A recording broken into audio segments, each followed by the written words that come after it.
A woman worked as a maid in a magnificent mansion. Her boss, a millionaire, had an accident that left him paralyzed. She was only supposed to clean the house, but over the years, she gave him much more. Before listening to this heartwarming story, don't forget to subscribe to the channel. The Hawkins mansion gleamed under the afternoon sun of Los Angeles, its mirrored windows reflecting the blue sky like giant diamonds. Robert Hawkins, 35 years old, a successful tech entrepreneur, observed the city through the panoramic window of his office on the top floor.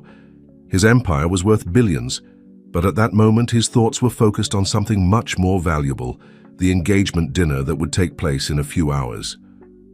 Emily, his fiancée, was considered one of the most beautiful women in Los Angeles high society. Their relationship was a constant topic in the social columns, and the wedding promised to be the event of the year. Robert adjusted his Italian tie in front of the mirror, satisfied with his image. Everything in his life was meticulously planned and executed with precision.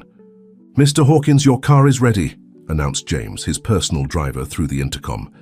Robert descended the marble stairs, passing by Sarah, the new maid who had started working at the mansion just 2 weeks ago. She was diligently cleaning. The banisters and something in her brown eyes conveyed a serenity that momentarily caught his attention. Sarah was a single mother, hired after a rigorous selection process by the housekeeper. Unlike the other employees, she had an air of mystery and a silent intelligence that manifested in small details. "Good afternoon, sir," she greeted with a discreet smile, quickly lowering her gaze. Robert responded with an automatic nod, his mind already focused on the appointment he had ahead. The restaurant where he would meet Emily was on the other side of the city, and he despised delays. The rain began to fall as the car left the mansion gates. Robert checked messages on his cell phone, while James drove the vehicle with his usual caution. On the radio, soft music filled the environment. The businessman smiled when he saw a message from Emily. "Can't wait to see you, my love." The familiar journey through the streets of Los Angeles took on a different air that afternoon. Raindrops slid down the bulletproof glass of the imported car, creating hypnotic patterns that Robert observed distractedly. His thoughts wandered between wedding preparations and an important meeting scheduled for the next day. That's when everything changed. A truck lost control on the wet road, skidding towards Robert's car. James tried an evasive maneuver, but the impact was inevitable. The world spun in slow motion, twisted metal, shattered glass, and then darkness. When Robert regained consciousness in the hospital, the first person he saw was Emily, her perfect face marked by tears. But there was something different in her gaze, something that he, in his state of confusion, couldn't immediately identify. What happened?" His voice came out hoarse. "There was an accident, my love," Emily replied, her voice trembling, "but you're going to be okay." It was then that Robert tried to move and realized. The horror in his eyes reflected the terrible reality that would change his life forever. His legs, which once took him to conquer the world, were no longer there. At the mansion, Sarah was organizing the master bedroom to receive her employer, who would return from the hospital in a few days. As she arranged the Egyptian silk sheets, her skilled hands worked with special delicacy, as if they could somehow ease the suffering that was to come. In the pocket of her uniform, a small notebook held sketches that no one had ever seen, technical drawings that would reveal in the future an extraordinary talent. The rain continued to fall outside, washing the city and marking the beginning of a story that would change not only Robert Hawkins' life, but everyone around him, in ways that no one could imagine. The day of Robert's return to the mansion arrived, laden with a heavy atmosphere. The Los Angeles sky was overcast, as if nature itself shared in the delicate moment. The imposing construction, which previously represented his success and power, now seemed intimidating with its extensive staircases and corridors. Sarah discreetly observed through the kitchen window as the adapted van parked at the main entrance. Her attentive eyes caught every detail, the way Emily kept her distance while the nurses assisted Robert with the wheelchair, his dejected countenance so different from the confident businessman who had left there weeks ago. "Sarah, prepare Mr. Hawkins's room," ordered Mrs. Thompson, the housekeeper. Although the room had already been impeccable for hours, Sarah had spent the entire morning organizing everything, paying special attention to details that would facilitate her employer's new routine. "It's all ready, Mrs. Thompson," she responded softly, while adjusting one last time the special pillows she had researched and suggested for greater comfort. In the entrance hall, Robert faced his first battle, the pitying looks from the staff. Each familiar face now carried an expression that made him feel diminished. Emily by his side maintained a forced smile, her restless hands betraying her discomfort. "Darling, I need to sort out some wedding details," Emily announced as Robert was settled in his room. "I'll come back later to see how you're doing." Robert nodded, noticing how she avoided looking directly at the wheelchair. Since the accident, the kisses had become shorter, the touches more hesitant.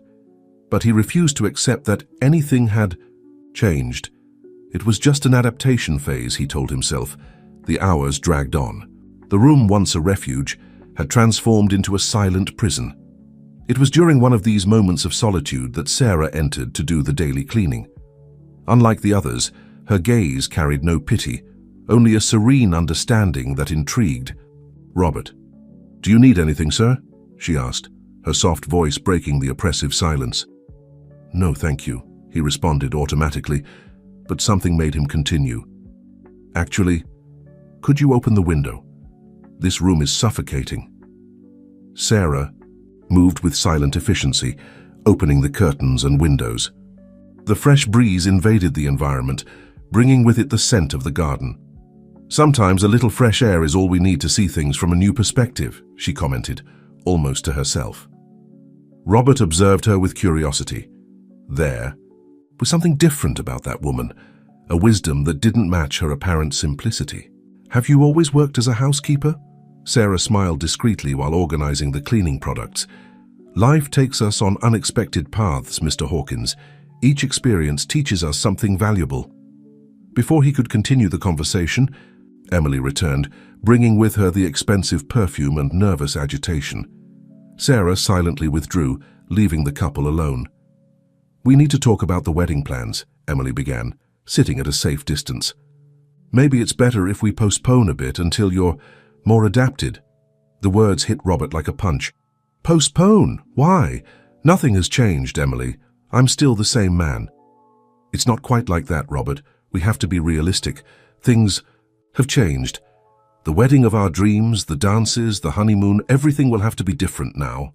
Outside the room, Sarah was organizing the cleaning cart, her ears involuntarily catching the argument that followed. Her heart tightened as she heard the pleading tone in Robert's voice, contrasting with Emily's growing coldness. That night, after everyone had retired, Sarah went down to the mansion's basement. In a hidden corner among old boxes, she opened her sketchbook. In the dim light of a lamp, her skilled fingers traced precise lines, designing something that could change everything. The following days established a new routine in the mansion. Emily appeared less and less, always with excuses related to the preparations for the postponed wedding. Robert alternated between moments of fierce determination during physiotherapy, sessions and periods of deep melancholy. Sarah observed everything, always present in the shadows, executing her tasks with a dedication that went beyond professional duty. During the day, she cleaned, organized, and discreetly adapted small details of the house to facilitate Robert's mobility. At night, alone in the basement, she worked on her secret project, applying knowledge that no one imagined she possessed. One afternoon, while cleaning the office, Sarah found Robert staring fixedly at a photo of him and Emily, taken during a trip to Paris. "You know," he said, breaking the silence without averting his eyes from the photograph, "sometimes I wonder if she still sees me as the same man." Sarah paused her work, carefully choosing her words. "Sometimes, Mr. Hawkins, people surprise us, not always in the way we expect, but each surprise teaches us something about who we really are and who is really by our side." Robert turned to face her, intrigued by the depth of those words. For the first time, he really looked at Sarah, noticing the intelligence that shone in her brown eyes, the gentle strength in her hands calloused by work. The moment was interrupted by the sound of Robert's cell phone. It was Emily, once again cancelling her visit. Sarah silently returned to her work, leaving him alone with his thoughts. But something had changed in that brief moment of connection. In the basement, hidden under an old tarp, Sarah's project was beginning to take shape. Her nights of secret work, fueled by a purpose that even she didn't fully understand, were about to bear fruit. What no one knew was that this humble maid carried with her not only the gift of compassion, but also a technical knowledge that would transform Robert's life in ways he could never have imagined. The Los Angeles autumn painted the mansion's garden with golden hues, while Sarah observed Robert during his physiotherapy session in the outdoor area. Her hands automatically cleaned the windows, but her eyes carefully studied each movement, each expression of pain, each small victory. After 2 months since the accident, she had completely memorized his routine. Emily hadn't shown up for 5 days. The calls, once frequent, were now reduced to short messages and elaborate excuses. Robert tried to maintain a facade of normalcy, but Sarah noticed how his eyes lost their sparkle with each broken promise from his fiancée. "Sarah," Robert's voice surprised her after the physiotherapist left. "Could you help me get to the office?" "Of course, sir," she responded promptly, abandoning her cleaning cloth. During the journey through the corridors, Robert broke the silence. "Do you have children, Sarah?" "Yes, sir. An 8-year-old girl, Sophie." "And where does she stay while you work?" "At school during the day. At night, my neighbor takes care of her while I do extra work." She hesitated slightly in the last part. Robert noticed the hesitation but didn't comment. Arriving at the office, something unusual happened. He invited her to sit. "You're different from the other employees, Sarah. You don't look at me with pity. You don't whisper in corners. Why?" Sarah adjusted her apron, choosing her words. "Maybe because I know that physical limitations don't define who we are, Mr. Hawkins. My daughter was born with a condition that affected her mobility. The doctors said she would never walk, but she walks today, perfectly." She smiled, her eyes shining with a mixture of pride and something else, something that Robert couldn't decipher. That night, after her official shift ended, Sarah went down to the basement once more. Under the dim light, her skilled fingers worked on something that seemed far beyond the capabilities of a simple housekeeper. Metal pieces, circuits, and technical drawings were spread out on an improvised table. Meanwhile, in the main bedroom, Robert received a surprise visit from Emily. "Darling, we need to talk," she began, sitting on the edge of the bed, maintaining the usual distance.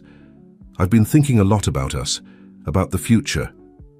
"About how you haven't visited me in almost a week," Robert interrupted, his voice laden with hurt. "Don't be unfair. I've been busy with the wedding preparations, you know that. The wedding that you insist on postponing indefinitely." The silence that followed was deafening. Emily got up, walking to the window. "Robert, you need to understand. Things have changed. It's not easy for me either." In the basement, Sarah could hear the echo of the argument through the ventilation system. Her hands continued working, driven by an even greater determination. The project she was working on was almost ready. A revolutionary prosthesis, developed with knowledge she kept hidden from her past. The following days brought a new dynamic to the mansion. Emily started to appear more frequently, although her visits seemed more motivated by guilt than love. Robert, in turn, began to find strange comfort in conversations with Sarah, who always appeared at the right moments with precise words and an understanding look. One afternoon, while Sarah was cleaning the room, Robert surprised her with a question. "How did you manage to help your daughter walk?" Sarah froze for a moment, her cleaning cloth suspended in the air. "Sometimes, Mr. Hawkins, love leads us to do extraordinary things, to seek solutions where others only see impossibilities." "You speak as if you were more than a maid," he observed, his eyes fixed on her. "We are all more than we appear to be," she responded softly, returning to her work. That night, in the basement, Sarah gave the final adjustments to her secret project. The prostheses were ready, a masterpiece of biomechanical engineering, the fruit of sleepless nights and knowledge she had left behind long ago. Now she needed to find a way to get them to Robert without revealing their origin. Fate, however, had other plans. Emily, during one of her visits, accidentally discovered a set of prostheses in development in Robert's room, an initial project that the medical team was preparing. Seeing an opportunity for redemption there, she took credit, presenting herself as the mentor of the project. "I wanted to surprise you," she said, tears in her eyes. "I've been researching so much, talking to specialists." Robert, moved by the apparent gesture of love, didn't notice Sarah's look, who watched the scene from the door, her heart heavy with the weight of her own secret. In the basement, her true prostheses awaited the right moment, while her mind waged a battle between revealing the truth or remaining in the shadows. What no one knew was that this misunderstanding would be just the beginning of a series of events that would forever change the lives of all involved. On the horizon, a storm was forming, ready to bring to light truths long hidden. The morning. Sun illuminated the mansion's garden when Emily arrived, carrying a folder full of documents that, according to her, contained information about the development of the prostheses. Robert received her with renewed enthusiasm, his eyes shining with a hope he hadn't shown in a long time. Sarah, busy cleaning the adjacent room, felt her heart tighten with each of Emily's words. The lies flowed with frightening naturalness. As she described processes and techniques she clearly didn't understand. "The special material was ordered from Germany," Emily explained, gesturing animatedly. "The doctors say that in a few weeks you'll be able to start the tests." Robert held Emily's hand with adoration. "I can't believe you did all this for me. All this time you were away." "It was for this, my love," Emily quickly completed. "I couldn't tell you, I wanted it to be a surprise." Sarah deliberately dropped a vase, interrupting the moment. "I'm sorry," she murmured, bending down to collect the pieces. Her eyes briefly met Emily's, who averted her gaze, visibly uncomfortable. At night, alone in the basement, Sarah contemplated her true prostheses, the work of months, fruit of her knowledge in biomechanical engineering, a life she had left behind after circumstances she preferred not to recall. The pieces gleamed under the dim light, each component meticulously designed to provide maximum mobility and comfort. A noise on the upper floor alerted her. Footsteps. Someone was coming down the basement stairs. Quickly, Sarah covered her work with an old tarp, but she wasn't fast enough. "What are you doing here?" Emily's voice cut through the darkness like a razor. Sarah turned slowly. "Just organizing some cleaning materials, ma'am." Emily approached, her heels echoing on the concrete floor. Her astute eyes scanned the environment, stopping on the poorly placed tarp. "At 11 at night? I take advantage of the silence to do a more detailed job," Sarah responded, keeping calm. Emily took a few more steps, her hand extending towards the tarp. "And what do we have here?" Sarah's heart raced, but before Emily could reveal her secret, a call from upstairs saved the situation. "Emily, where are you?" Robert's voice echoed. "Coming, darling," Emily responded, casting one last suspicious look at Sarah before going up the stairs. In the days that followed, Sarah noticed Emily's distrustful looks. The tension grew with each encounter. Each word exchanged carried a different weight. Meanwhile, Robert remained immersed in the illusion of his fiancée's selfless love. One afternoon, while Sarah was tidying the main bedroom, she found a forgotten cell phone. Emily's. A message was flashing on the screen. "We need to meet today. I can't wait any longer, SJ." Sarah hesitated for just a second before leaving the device exactly where she had found it. It wasn't her role to reveal secrets, even if her heart screamed, against the injustice she was witnessing. Robert, oblivious to all this, was increasingly excited about the prospect of the prostheses. During his conversations with Sarah, which were becoming more and more frequent, he shared his dreams and plans. "I'll be able to dance with Emily at our wedding," he commented one morning, his face illuminated by hope. "All thanks to her." Sarah swallowed hard, continuing her work in silence. The words she wanted to say remained stuck in her throat, heavy as lead. In the basement, her true prostheses awaited, almost ready. The moral dilemma consumed her. Reveal the truth and destroy Robert's current happiness, or remain silent, allowing a lie to build his future? The answer came unexpectedly. One night, while everyone was asleep, Emily went down to the basement again. This time, Sarah couldn't hide her work in time. Emily's eyes widened as she recognized what she saw. Prostheses, far more advanced than anything she had promised Robert. "So this is it," Emily whispered, her voice trembling with contained anger. "You're trying to sabotage me." "No, ma'am. I just want to help." "Help?" Emily laughed humorlessly. "A housekeeper who develops biomechanical prostheses in the basement. Who do you think you are?" The confrontation that followed would change the course of all lives in that house. The truths and lies that floated in the shadows began to emerge, ready to explode like a long-contained storm. The confrontation in the basement between Sarah and Emily intensified with each second. The dim light cast dramatic shadows over the two women, while the prostheses silently gleamed on the improvised table. "You're going to explain to me exactly what this is," Emily demanded, her perfectly manicured fingers pointing at Sarah's work. "And you're going to explain it now." Sarah straightened her posture, years of knowledge and dignity emerging in her voice. "Before being a housekeeper, I was a biomedical engineer in Sweden. I worked with developing advanced prostheses. And why are you here cleaning bathrooms if you're so brilliant?" The sarcasm in Emily's voice was cutting. "Not all stories have happy endings, Miss Emily. Sometimes we need to start over from scratch." Sarah gently touched one of the prostheses. "When I saw Mr. Hawkins after the accident, I knew I could help." Emily circled the table, examining the work with critical eyes. "This is very convenient, isn't it? The savior maid, the vulnerable employer."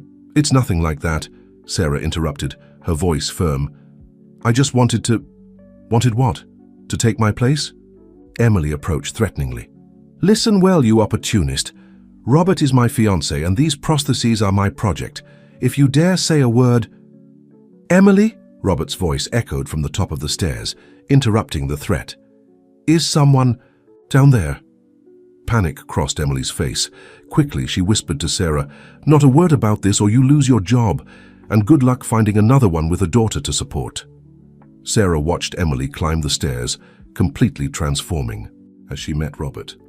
Her sugary voice echoed, "Darling, I was just checking some cleaning products with Sarah." In the days that followed, the tension in the mansion became palpable. Emily started to appear more frequently, her eyes always vigilant over Sarah. The conversations between Robert and Sarah, once natural and comforting, became brief and watched.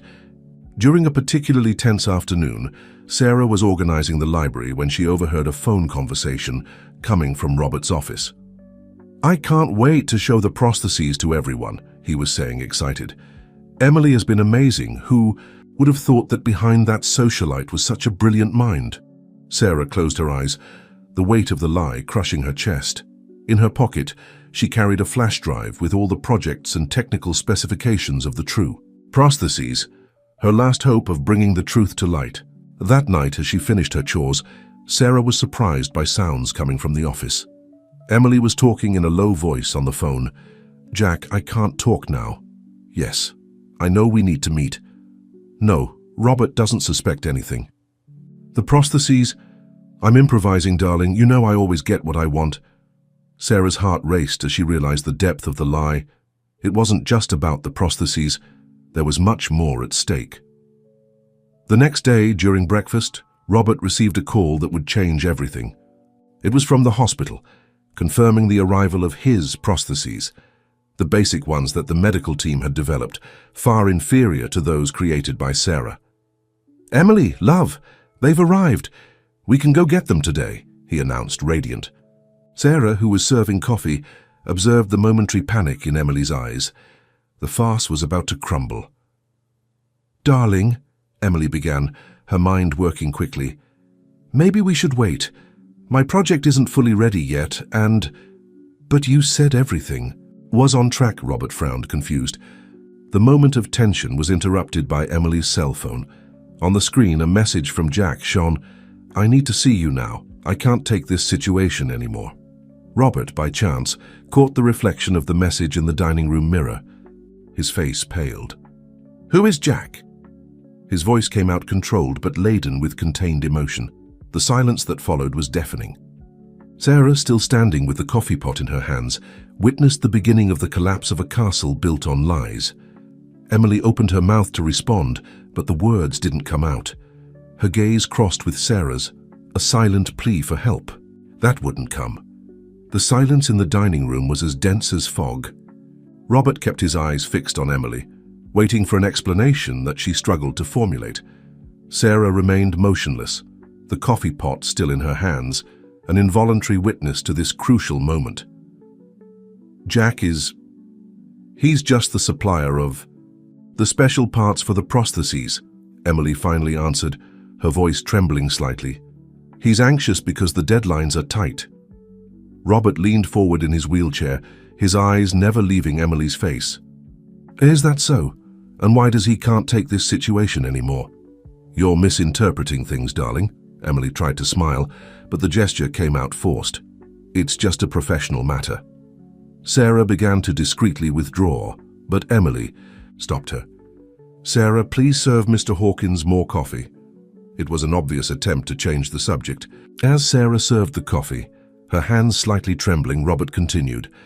Funny because in the last few months you've been so busy with these prostheses, but now that the ones from the hospital have arrived, you want to postpone.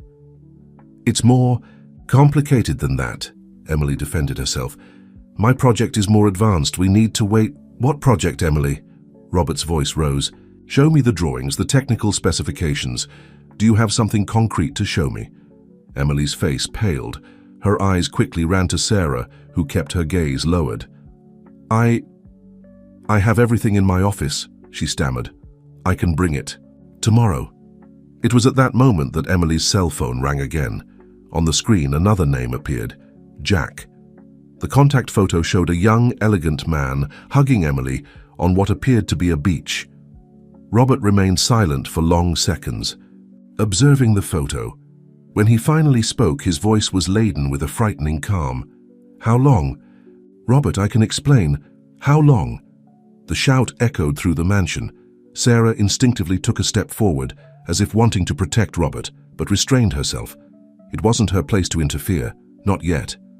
3 months, Emily whispered, tears starting to roll.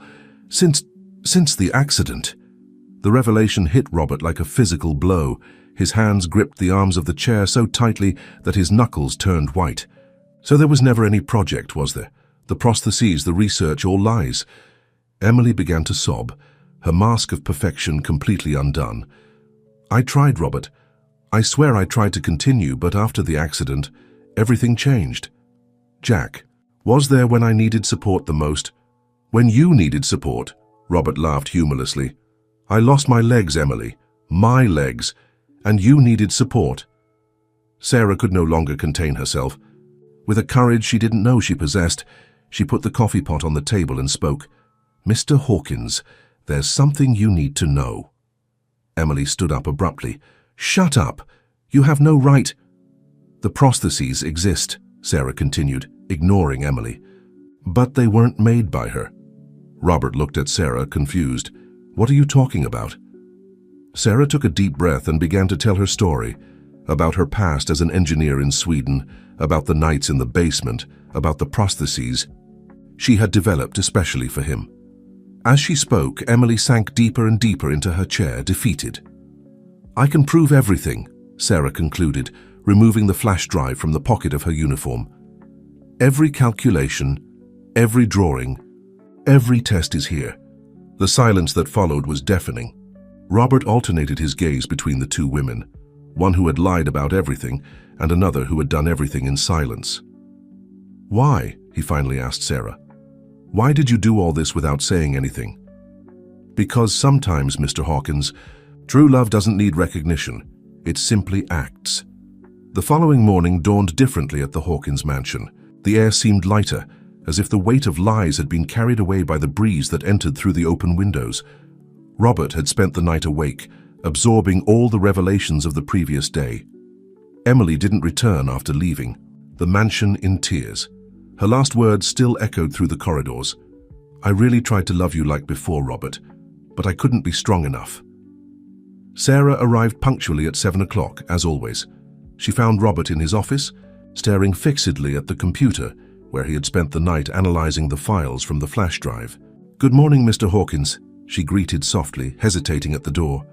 Come in, Sarah, he responded, his voice hoarse from fatigue. Please, sit down. We need to talk.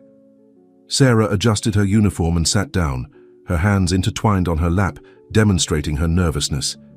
"I spent the night studying your projects," Robert began, turning the monitor so she could see. "It's extraordinary work, far beyond what any medical team has managed to develop so far." "Thank you, sir." "Don't call me sir," he interrupted. "Not after all this. Please call me Robert." Sarah nodded, a small smile appearing on her lips. "Why did you hide your talent all this time? Why work as a maid when you could be revolutionizing medicine?" Sarah took a deep breath before answering. "Sometimes life forces us to take different paths than we planned. When I left Sweden, I needed to start over from scratch. My daughter needed stability, a new beginning." "And why didn't you tell me about the prostheses from the beginning?" "Because you were happy believing they were a gift of love from Emily. I didn't want to destroy that." Robert was silent for a moment, processing her words. "Even if it meant letting her take credit for your work." "Sometimes seeing someone happy is reward enough," Sarah responded simply.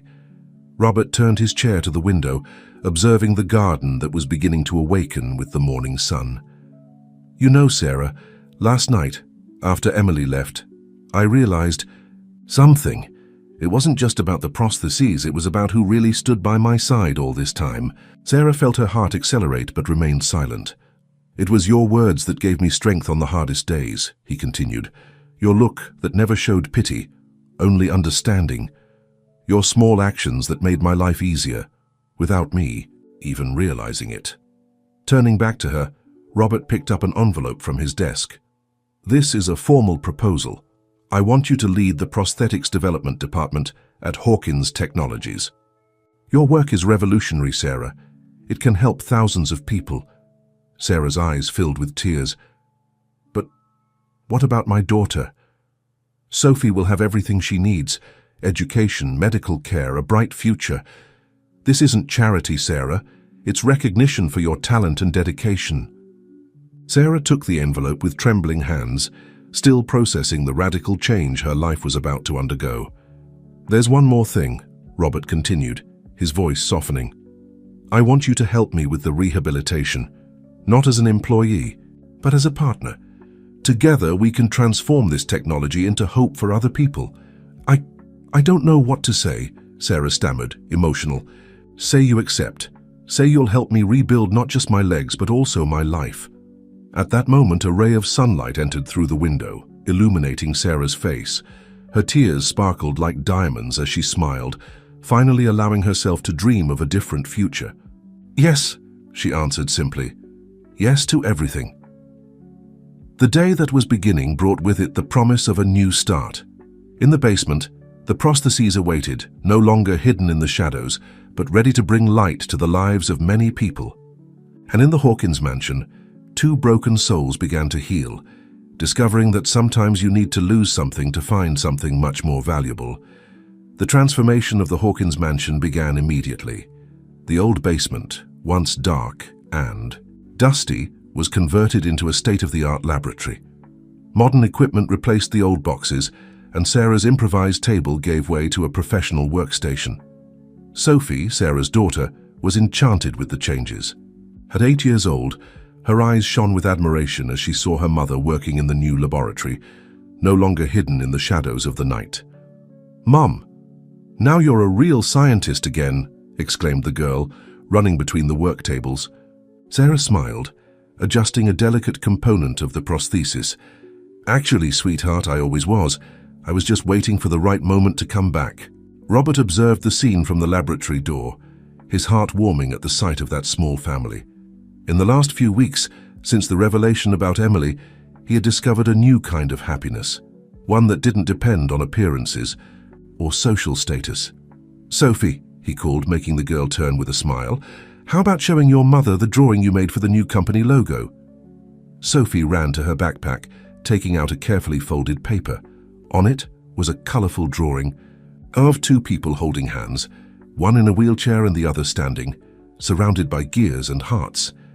"It's for Project New Beginning," she explained proudly, "because everyone deserves a second chance." Sarah and Robert exchanged a meaningful look.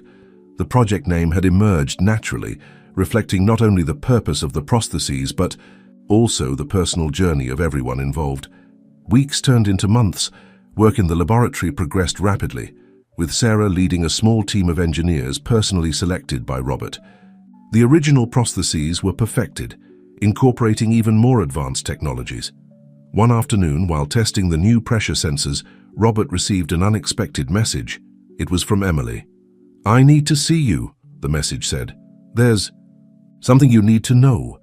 Sarah, noticing the change in Robert's countenance, approached worriedly. "Is everything okay?" "Emily wants to meet me," he responded, showing the message. "Says she has something important to tell me." "And are you going?" Robert looked at Sarah, noticing the concern in her eyes. "Not alone. I'd like you to come with me." The meeting was scheduled for the following day in a discreet cafe in the city center. Emily was already there when they arrived, her face pale and without the usual impeccable makeup. "Robert, She stopped upon seeing Sarah. "I didn't know you'd be coming accompanied." "Sarah is part of my life now, Emily. Whatever you have to say, you can say it in front of her." Emily took a deep breath, her hands trembling slightly as she held her coffee cup.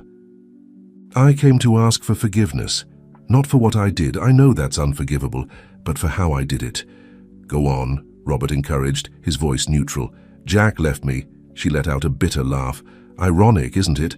I found out he had been cheating on me for months with his secretary." Sarah observed how Robert remained impassive in the face of the revelation. The hurt and furious man from months ago had given way to someone stronger, more serene. "I'm sorry for you, Emily," he responded sincerely, "but I thank you for coming. Your honesty, even if late, means something."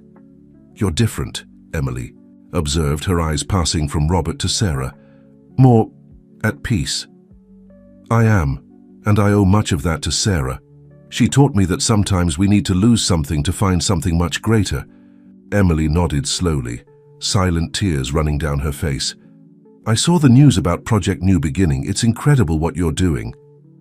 "Sarah is the brilliant mind behind it all," Robert smiled, looking proudly at the woman by his side. "She always was." The meeting ended calmly, with Emily saying goodbye and sincerely wishing the best for both of them. On the way back to the mansion, Robert held Sarah's hand. "Thank you for coming with me today." "I'll always be by your side," she responded simply. That night, while Sophie slept in the room that was now hers in the mansion, Sarah and Robert worked in the laboratory, finalizing the last adjustments. On the prostheses, tomorrow would be the big day, the first official test. The future opened up before them, full of possibilities and promises, and although neither of them knew exactly what awaited them, they were sure of one thing: they would face everything together. The morning of the official test dawned with a mix of expectation and nervousness hovering over the Hawkins mansion. Sarah had spent much of the night reviewing every detail of the prostheses, while Robert alternated between moments of anxiety and determination. Sophie, sensing the importance of the day, woke up early and prepared a special breakfast with the help of Mrs. Thompson, the housekeeper. When Robert and Sarah arrived in the kitchen, they were greeted with a table full of fruits, breads, and a cake, decorated with the words, "Good luck, superheroes," written in colorful frosting. "Sophie, this is wonderful," exclaimed Sarah, hugging her daughter. Robert, moved by the gesture, affectionately ruffled the girl's hair. "Thank you, little one. This means a lot to us." After breakfast, everyone headed to the laboratory. A small medical team was waiting, along with some project engineers and a representative from the Department of Health, who had shown interest in expanding the technology to the public system. Sarah made a final check on the prostheses, her skilled fingers meticulously adjusting each component. Robert watched, feeling a mixture of admiration and gratitude for this woman who had transformed his life in so many ways. "Are you ready?" asked Sarah, approaching with the prostheses. Robert nodded, his voice choked with emotion. "More than ever." The process of putting on the prostheses was slow and meticulous. Each connection, each adjustment was made with extreme care. Sophie watched everything with wide eyes, holding Mrs. Thompson's hand. Finally, after what seemed like an eternity, Sarah took a step back. "Okay, we can try now." The silence in the laboratory was palpable. All eyes were fixed on Robert as he slowly moved the new legs. The soft sound of the mechanisms was the only thing that could be heard. "I'm feeling it," whispered Robert, tears in his eyes. "I can feel the floor." Sarah smiled, tears also running down her face. "The pressure sensors are working perfectly. Now shall we try standing up?" With the help of Sarah and 2 physiotherapists, Robert slowly rose from the wheelchair. His first moments standing were unstable, but the determination on his face was evident. "Daddy is standing," shouted Sophie, momentarily forgetting that Robert wasn't her biological father. No one corrected the girl. The moment was too precious to be interrupted. Step by step, Robert began to walk. Each movement was a victory. Each meter covered an achievement. Sarah walked by his side, ready to help if necessary, but Robert was determined to do this on his own. When he reached the end of the laboratory, Robert turned to everyone, a radiant smile on his face. "It worked, it really worked." The room exploded in applause and congratulations. The Department of Health representative immediately began talking about expanding the project, about how that technology could change the lives of thousands of people. But for Robert, at that moment, only Sarah existed. He walked to her, each step firmer than the last, and hugged her tightly. "Thank you," he whispered in her ear, "for everything." Sarah returned the hug, feeling that this moment marked not only a technological victory, but also the beginning of something new between them. Sophie ran to the two, throwing herself into the hug. "We're a family of superheroes now," Robert laughed, picking up the girl in his arms with his new legs. "Yes, we are, and we have a lot of work ahead of us."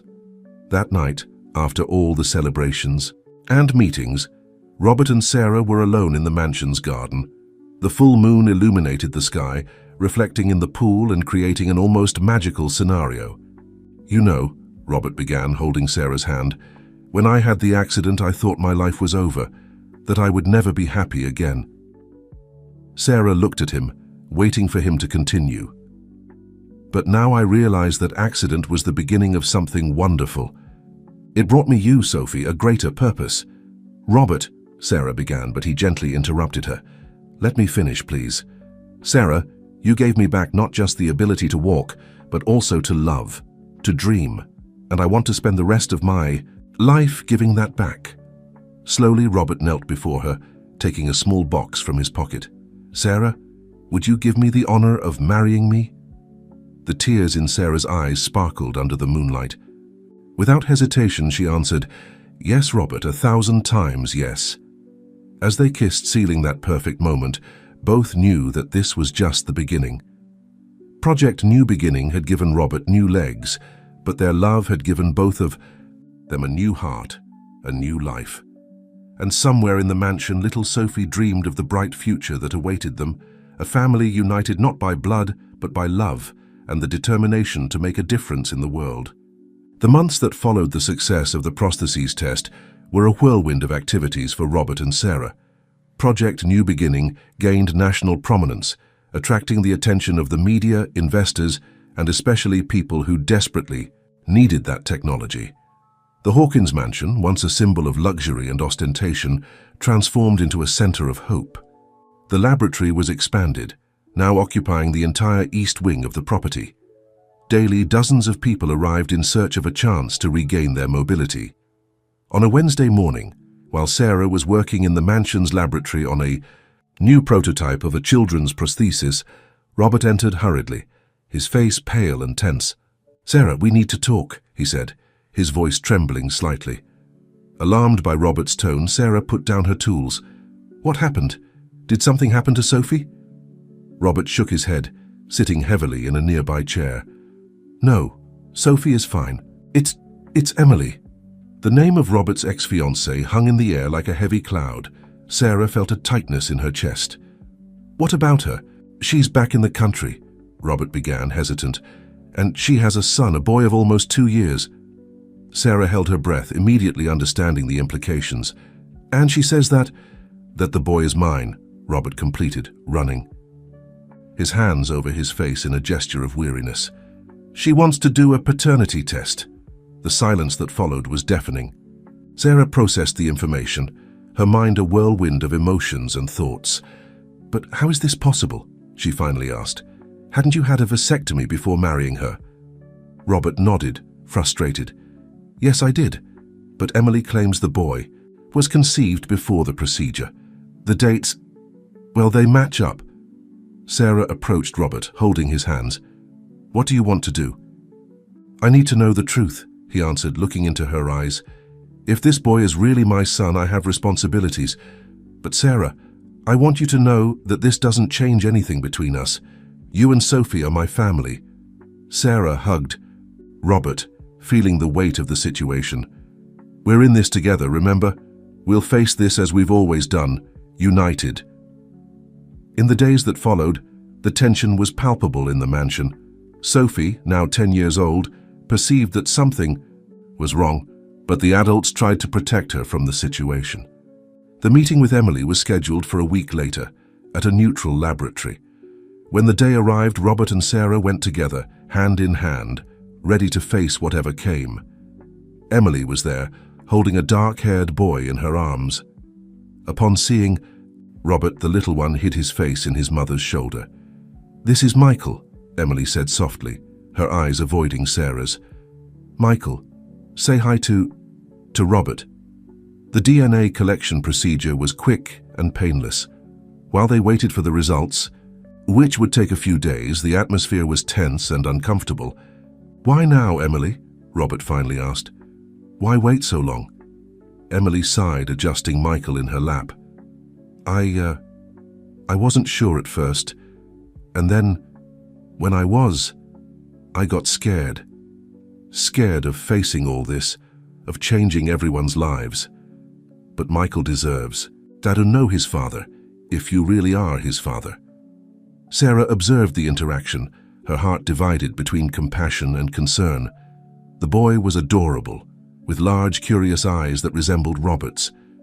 Back at the mansion, Robert and Sarah had a long conversation with Sophie, explaining the situation as best they could. The girl, surprisingly mature, hugged them both. "If it's true," she said, "does it mean I'll have a little brother?" Sophie's innocent question brought tears to Sarah and Robert's eyes. "Maybe, sweetheart," Sarah answered, "but no matter what happens, we'll always be a family."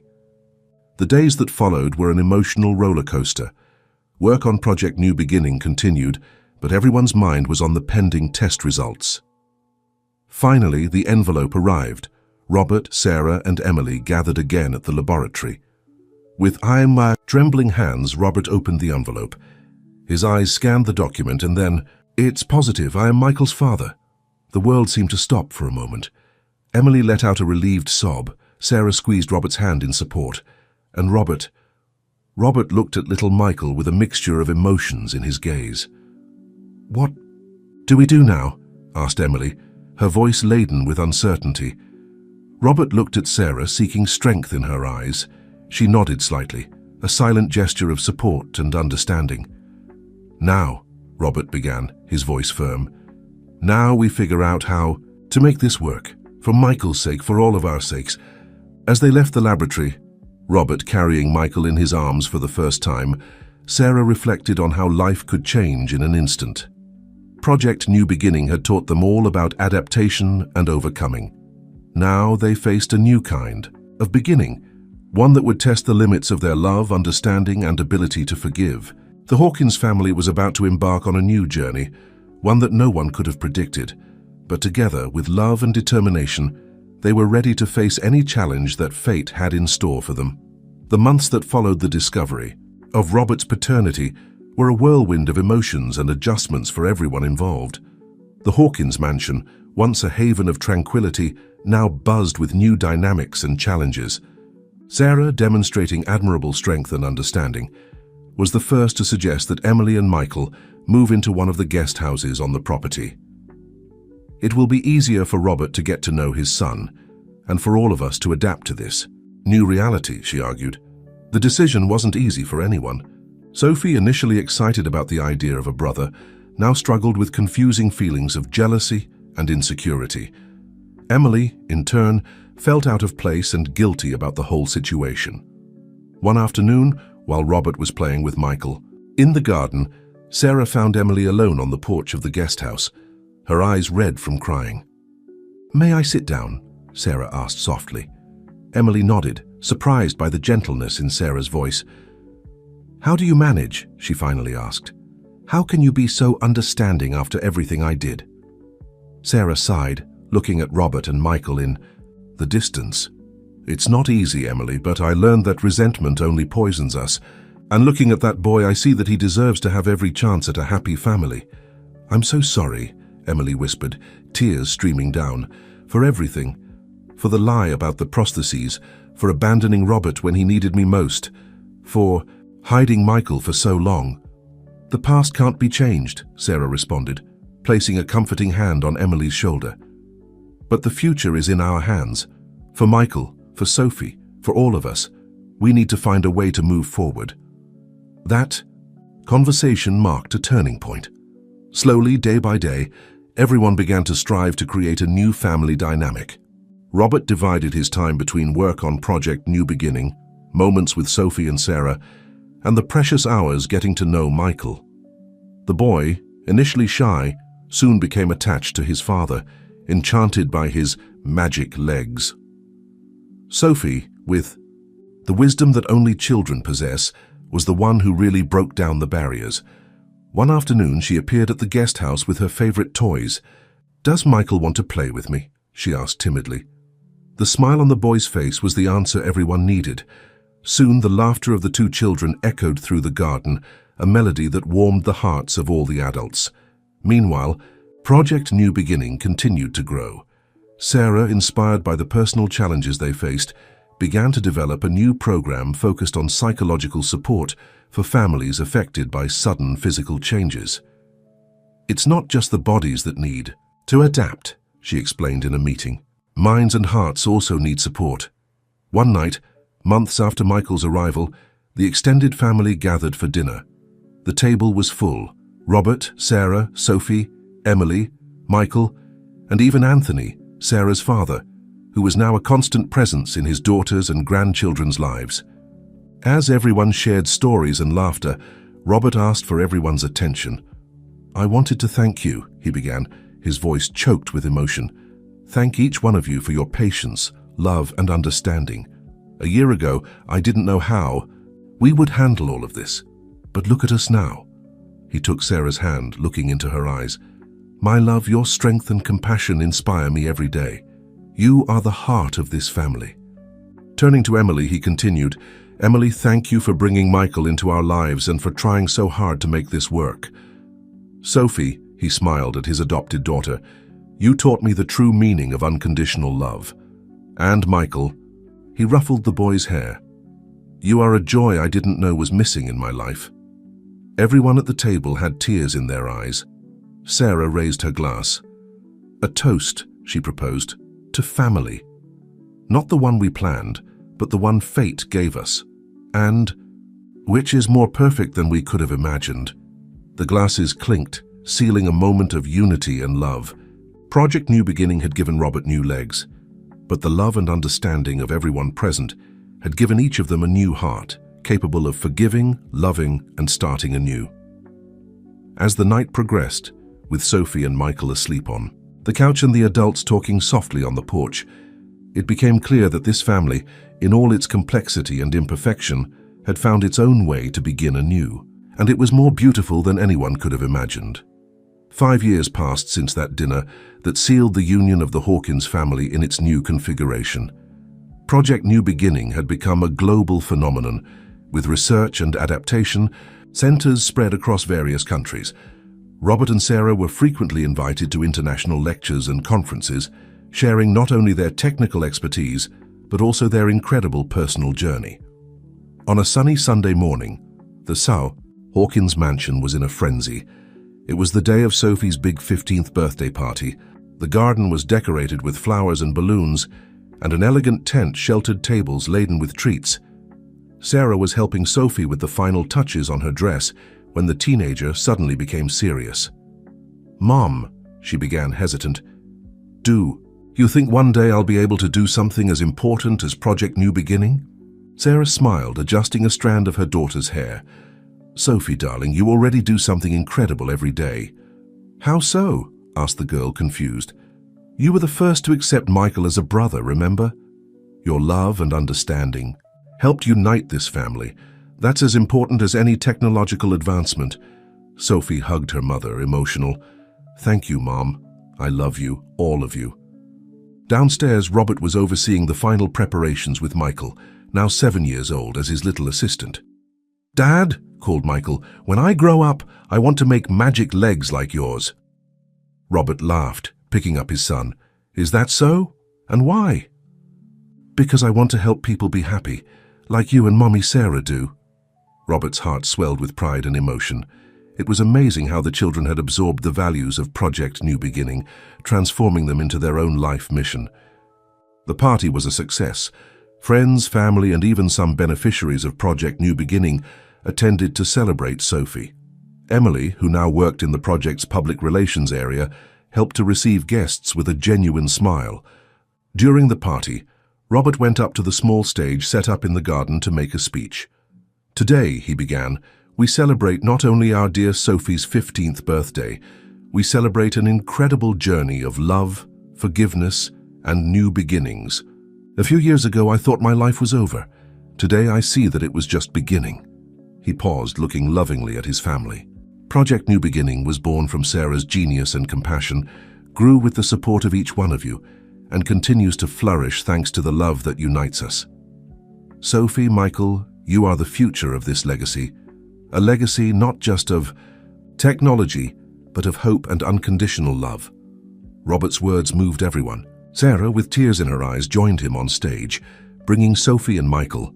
"Family," Sarah said into the microphone, "is not just the one we're born into, but the one we choose to build every day. Thank you all for being part of ours." The party continued into the night, with music, dancing, and much joy. In a quiet moment, Robert found Anthony, Sarah's father, observing the scene with a serene smile. "You know, Robert," said the gentleman. "You know, Robert," said the gentleman. "When Sarah left Sweden, I thought she was making the biggest mistake of her life. But look at all this. She not only realized her professional potential, but built a wonderful family. Thank you for making my daughter so happy." Robert hugged his father-in-law, emotional. "We are all blessed, Anthony. Each challenge has made us stronger and more united." As the night progressed, Robert and Sarah found a moment to be alone, observing the party from afar. "Did you ever imagine," Sarah asked, leaning back against Robert's chest, "that shy maid and that bitter millionaire would come so far?" Robert laughed softly, kissing the top of Sarah's head. "No, but I'm eternally grateful for every step of this journey. You gave me much more than new legs, Sarah. You gave me a new life."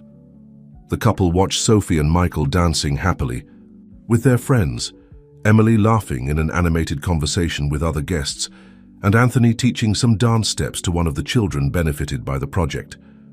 At that moment, it became clear that the true legacy of Project New Beginning wasn't just in the revolutionary prostheses or technological advances. It was there, in that unlikely family, in those transformed lives, in that love that overcame all barriers. And as the party continued, celebrating not only Sophie's birthday, but every new beginning that brought them there, Robert and Sarah knew that no matter what the future held, they would face everything together, with love, understanding, and the certainty that there would always be a chance to start anew. 10 years passed since Sophie's 15th birthday party, and the world had changed drastically. Project New Beginning, once a revolutionary initiative, was now a household name across the globe. The biomechanical prostheses developed by Sarah and her team were no longer the exception, but the norm for millions of people around the world. Robert, now 60 years old, with completely grey hair, but with the same eyes full of determination, observed the city of Los Angeles from the top of the new Project New Beginning headquarters building. The 50-story skyscraper, all in glass and steel, was a testament to the success they had achieved. "Amazing, isn't it?" said a familiar voice behind him. It was Sarah, now 55 years old, some expression lines marking her face, but with the same sparkle in her eyes that Robert had fallen in love with so long ago. "Sometimes I still can't believe it," Robert replied, pulling his wife close. "I remember when all this started in a dusty basement," Sarah laughed, leaning against her husband's chest. "And now we're about to launch the biggest innovation since the first prostheses." The couple was referring to Project Synapse, a revolutionary technology that promised to create a direct neural interface between the human brain and prostheses, allowing even more precise and natural control of artificial limbs. On the floor below, an important meeting was about to begin. Sophie, now 25 years old and recently graduated in biomedical engineering, was leading the development team of Project Synapse.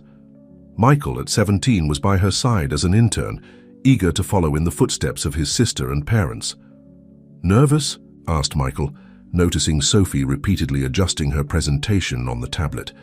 Sophie smiled at her brother. "A little. It's not every day we present something that can change the world, is it?" The conference room soon filled up. Investors, scientists, journalists, and even representatives from governments of various countries settled in, all eager to see the next revolution from Project New Beginning. Robert and Sarah entered last, taking their seats in the front row. With an encouraging nod to their children, Robert began the presentation.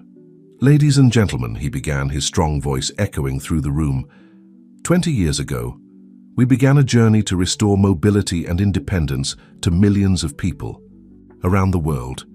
Today, we are about to take the next step in that journey." He gestured to Sophie, who took center stage with confidence. "It is with great pride that I pass the word to the leader of Project Synapse, my daughter, Dr. Sophie Hawkins."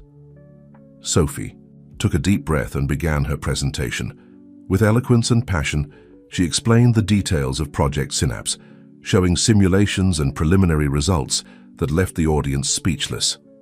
"Imagine," she said, her eyes shining with enthusiasm, "prostheses that not only move like natural limbs but can feel heat, cold, texture, pressure.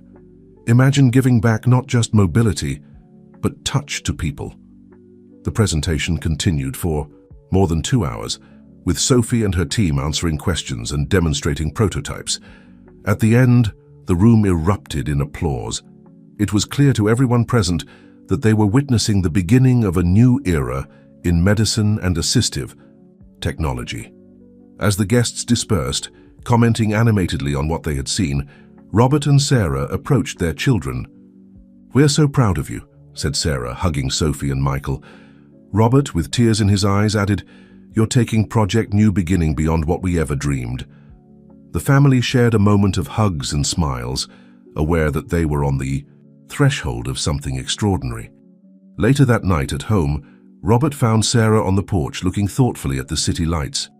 "What are you thinking about?" he asked, wrapping her in his arms.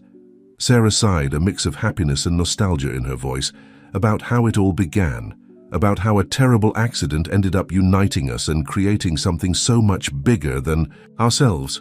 Robert nodded, understanding perfectly. "It's amazing how life works, isn't it? Who would have thought that shy maid and that bitter businessman would become this?" They laughed together, remembering the first days of their journey. The sound of footsteps interrupted the moment, and Sophie and Michael joined them on the porch. "So," Michael began, a mischievous smile on his face, "when are you going to retire and let us take control?" Sophie gave her brother a playful elbow. "Don't be silly, we still have a lot to learn from them." Robert looked at Sarah, a silent communication passing between them. "Actually," he said, turning to the children, "your mother and I have been thinking a lot about that. Project New Beginning has always been about giving people a second chance," Sarah continued. "Maybe it's time we give that chance to you, to lead the way to the future." Sophie and Michael were speechless, the realization of what their parents were proposing slowly sinking in. "But," Sophie stammered, "you are Project New Beginning. We can't just—" Robert raised his hand, gently interrupting her. "Project New Beginning is bigger than any of us. It always has been, and now it's time for it to evolve with the next generation." The family spent the rest of the night discussing the future, planning the transition, and sharing hopes and dreams for what was to come. It was the beginning of a new chapter, not just for Project New Beginning, but for each of them. As the night progressed, Robert and Sarah watched their children with pride, knowing that the legacy they had built was in good hands. Project New Beginning would continue to give hope and new chances to millions, evolving and adapting, just as they had done throughout their lives. And so, under the starry sky of Los Angeles, a family united by love, adversity, and the desire to make a difference, prepared for yet another new beginning. The future was bright, full of possibilities, and they were ready to face it together as they always had. The year was 2045, and the world was facing an unprecedented crisis. A global pandemic, much more severe than any other ever seen, had left millions of people with severe neurological sequelae, affecting their mobility and motor coordination. Project New Beginning, now led by Sophie and Michael, was at the forefront of combating this new threat. Sophie, at 30 years old, had become a prominent figure in the international scientific community. Her work on Project Synapse had evolved to include not only prostheses, but also neural implants capable of restoring motor functions lost due to the disease. Michael, at 22, led the project's logistics and distribution division, ensuring that the technology reached those most in need, even in remote areas and developing countries. Robert and Sarah, although officially retired, continued as active consultants, offering guidance and support whenever necessary. On a tense morning, the Hawkins family gathered in the main conference room of the Project New Beginning Advanced Research Center. Holograms of scientists and world leaders flickered around the table, each bringing alarming updates on the progression of the pandemic. The situation in sub-Saharan Africa is critical, reported a WHO representative. Millions are losing the ability to walk, and local health systems are collapsing. Sophie frowned, her fingers dancing over the holographic keyboard in front of her. We're working 24 hours a day to adapt Project Synapse to meet this new demand. The problem is that each case seems unique. The virus affects the nervous system in unpredictable ways. Michael intervened, his voice laden with concern.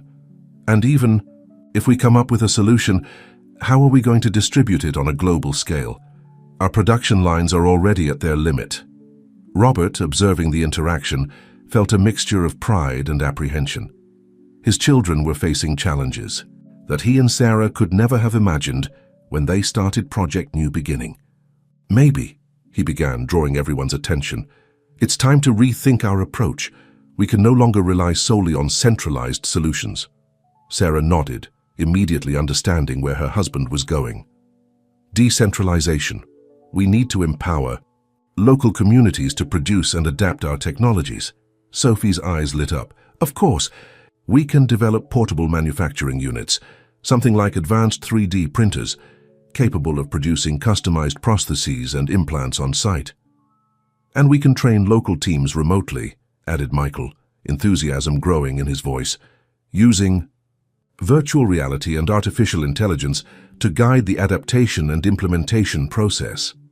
The room exploded into a brainstorm. In the days and weeks that followed, Project New Beginning underwent a radical transformation. The Local New Beginning initiative was launched, with production units being sent to the four corners of the world. Sophie led the development of a new generation of neural implants, capable of dynamically adapting to the changes caused by the virus in patients' nervous systems.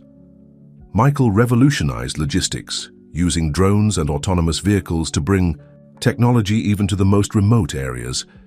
Robert and Sarah, although no longer on the front lines, were a constant source of inspiration and wisdom.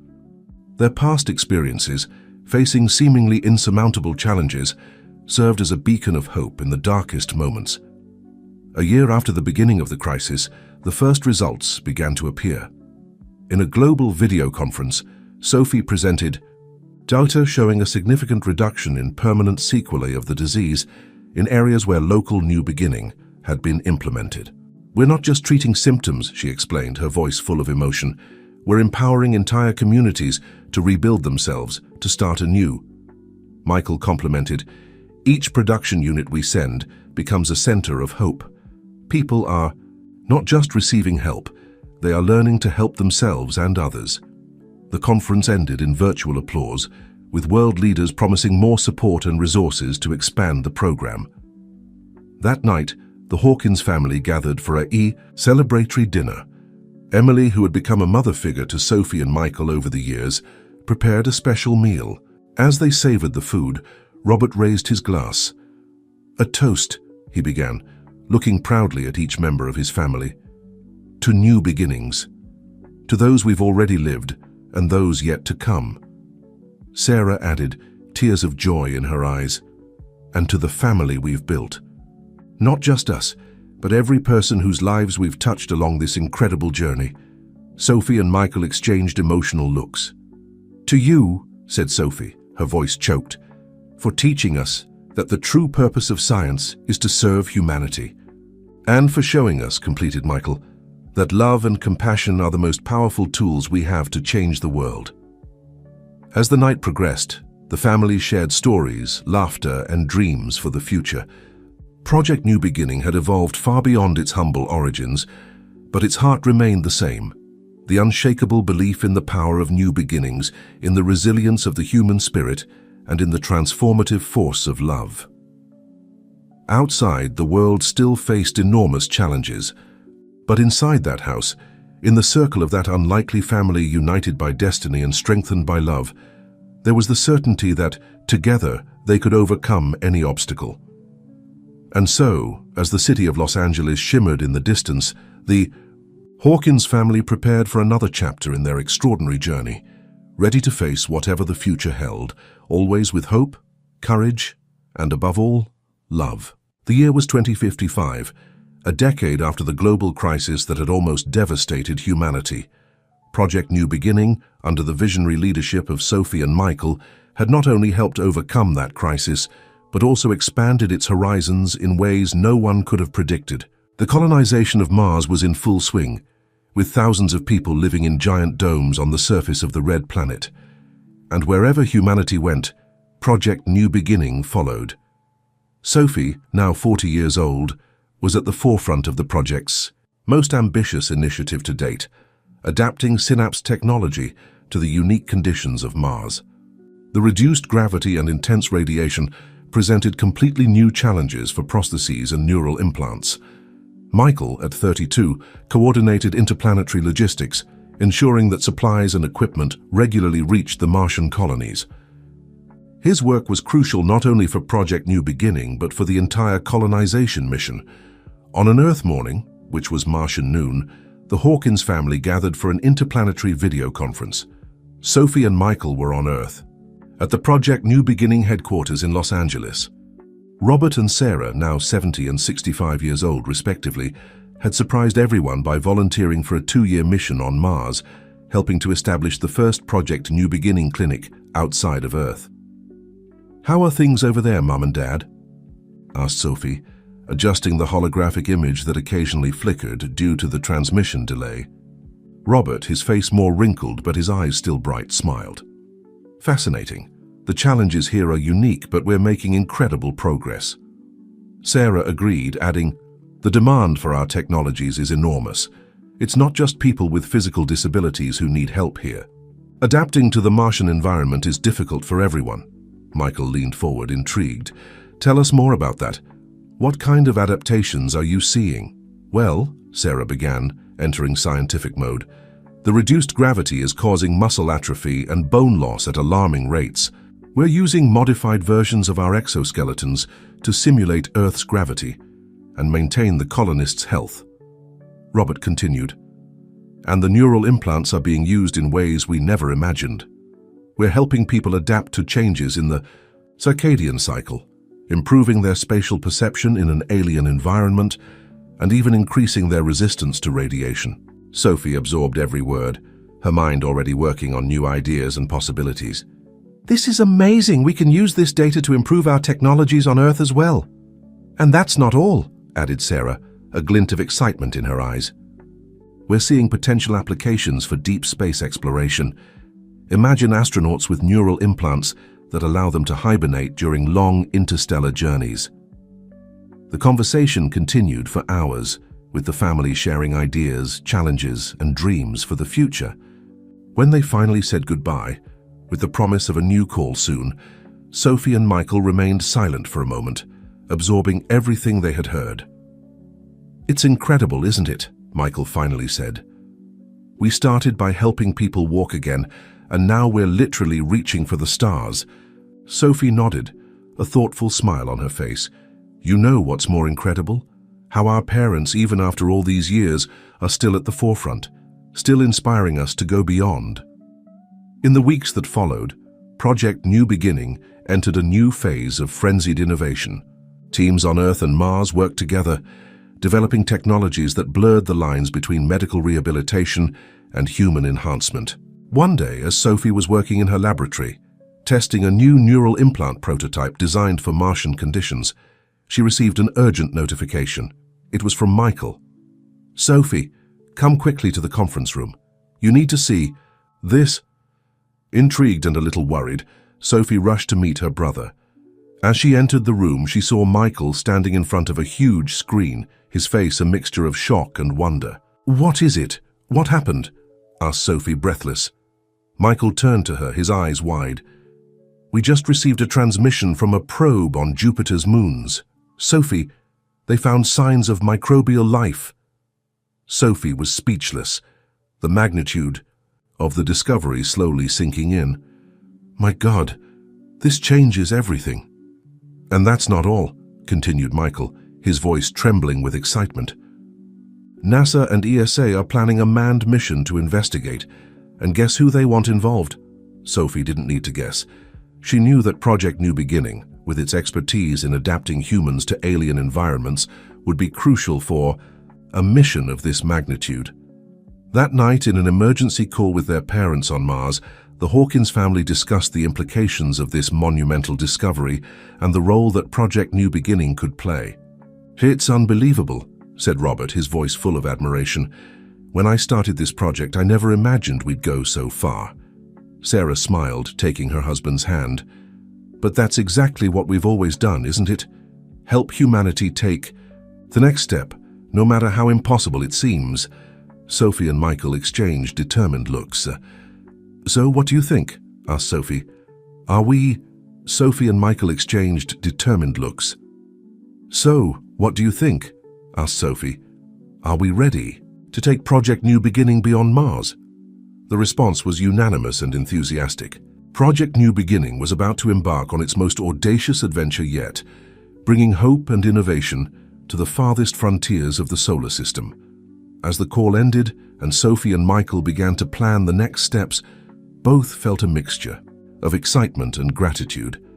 Excitement for the incredible future that was opening up before them, and gratitude for the extraordinary journey that had brought them this far. Project New Beginning, born of love and adversity in a basement so many years ago, was now preparing to touch the stars. And the Hawkins family, united by destiny and strengthened by challenges, was ready to lead the way, always with hearts full of hope and eyes turned to the infinite horizon of tomorrow. The year was 2075, and humanity was on the verge of its greatest adventure. The mission to Jupiter's moons, dubbed Project Gaia, was about to be launched. Project New Beginning, now a global and interplanetary institution, was at the center of this historic endeavor. Sophie, at 60 years old, led the team responsible for life support systems and human adaptation for the long journey. Her cutting-edge neural implants would not only allow astronauts to survive the 5-year trip, but also help them communicate directly with the robotic probes that would explore the moons in search of life. Michael, at 52, had revolutionized space logistics. His quantum factories could materialize needed parts and supplies directly in space, drastically reducing the payload needed for long-duration missions. Robert and Sarah, now 90 and 85 years old respectively, had returned to Earth after their Mars mission. Although no longer actively involved in day-to-day operations, their advice and vision were still highly valued. On the eve of the launch, the Hawkins family gathered at the launch base in French Guiana.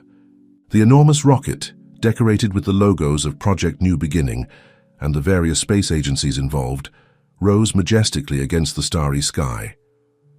"It's incredible to think how we got here," said Robert, his voice weak but still full of admiration.